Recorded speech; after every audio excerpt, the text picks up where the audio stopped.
But then you cannot stop betting. You cannot stop it. Since you cannot stop it, make good use of it. Today, just last week, we passed a supplementary budget. Out of that supplementary budget, 6 billion coming from betting is going to universal healthcare, which could be what we could be using for this cancer center that you're talking about.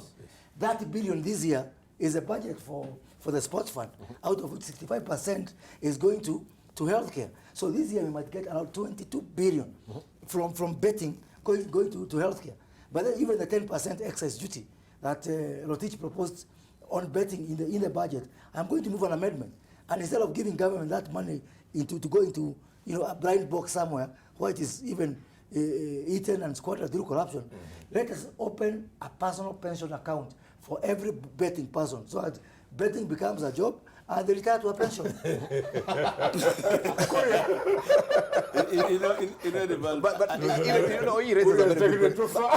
But even in this country where we don't even have a pension fund, that you have to get pension from the budget. Yeah, this is something I think is a winsome idea. We don't have pensions, we don't have savings, we don't have insurance. Our people are not covered by medical insurance, and we are here bastardizing betting out of sheer jealousy. It's jealousy. Thinking some people are making money.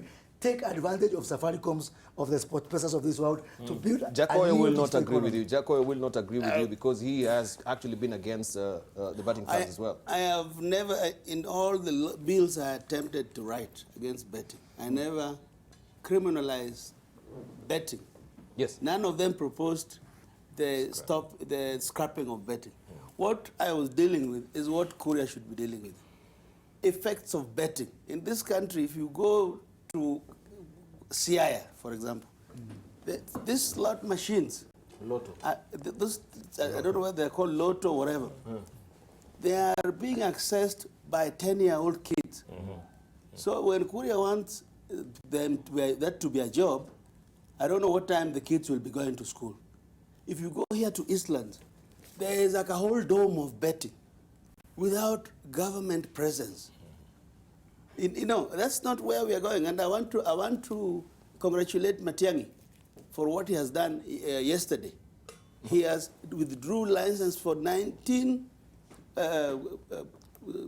betting companies, which are not good for our country. I think we must also be socially responsible as a country. So Kuria, we are not saying the betting companies... And on the one for the slot machines, I'm with you totally. But what because that is uncontrollable. But digital, anything digital, is helping to grow the digital economy. Yeah. But you see, you need a bit of support. Yes. Kuria, we are not against betting, but we are saying that the betting must be controlled so as to protect the unsuspecting public. Yes. You've given the example in Siaya. Yes. Let me give you an example of what I witnessed at Ilesi in Shinyalu. There was a lotto machine there, and I saw a woman at around 2 o'clock. She had been selling, she had brought vegetables at the market at Ilesi. She had sold the vegetables. Now she was through. She was going home.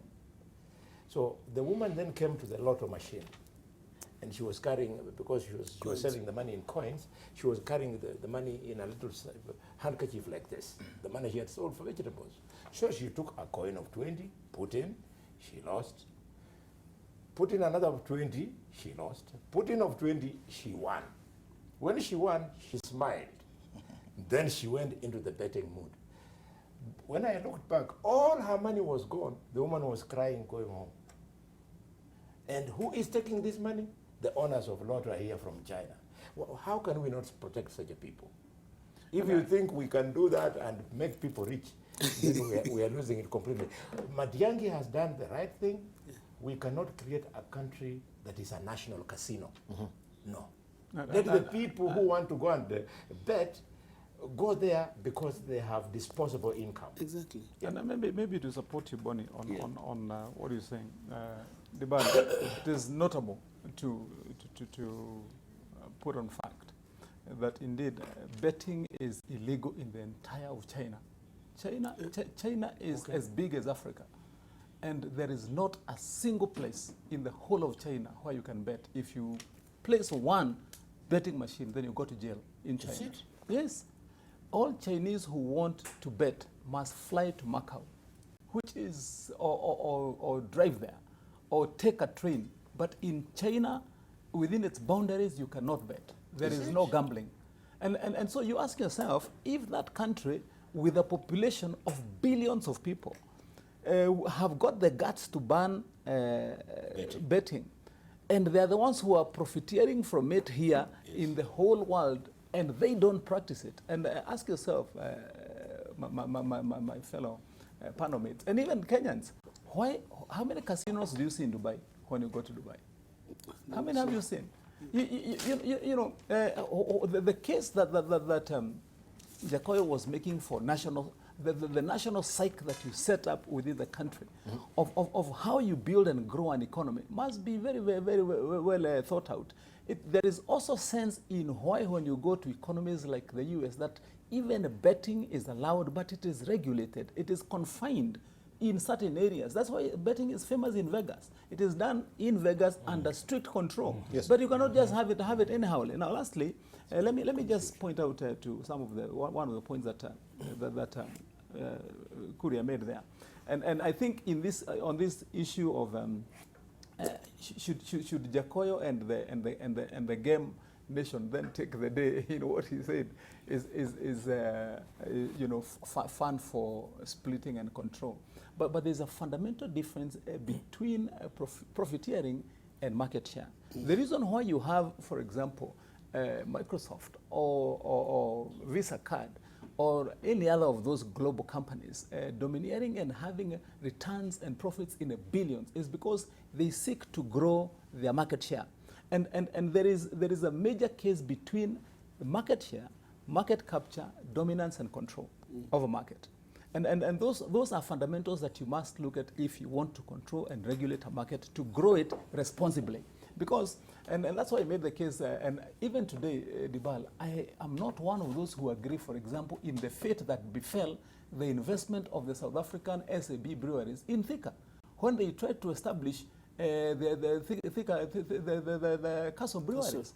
I mean, being forced out of a market, for example, because of the dominance of Kenya breweries, and it costs people jobs, it takes away competitiveness, whereby now you can go and sit and get a product at a competitive price. You know, what that does is, one, it distorts the market. It also contracts the job share that you're able to roll out to people, because you have given ultimate control. So yes, it is important, for example, to let a company like Safaricom grow and expand its wings as much as they can. But the regulation regime must also be such that, for example, if you go now to the US and see how many competitors of Microsoft are there, how many in the UK compete at edge competition with the Visa. There are probably about 10 cards. If you look at any hotel where when you're going to the UK and you want to pay, you find like 10 options of a card. You can pay with Visa, you can pay with MasterCard, you can pay with PayPal, you can pay with what. That is the kind of marketplace you want to look at, whereby you have not let one person or one entity dominate and call the shots. Otherwise, the point that was made by Bonnie, and I had Jacoyo exclaiming that it was very well thought out. That's a brilliant thing, Bonnie, that you are saying. For example, on that question you're asking, why does it cost more to send 20,000 than it costs you to send 2 shillings? Yes. It is the same time, same seconds. Yes. Yeah, you know, it's just a matter of determining Bonnie should pay more.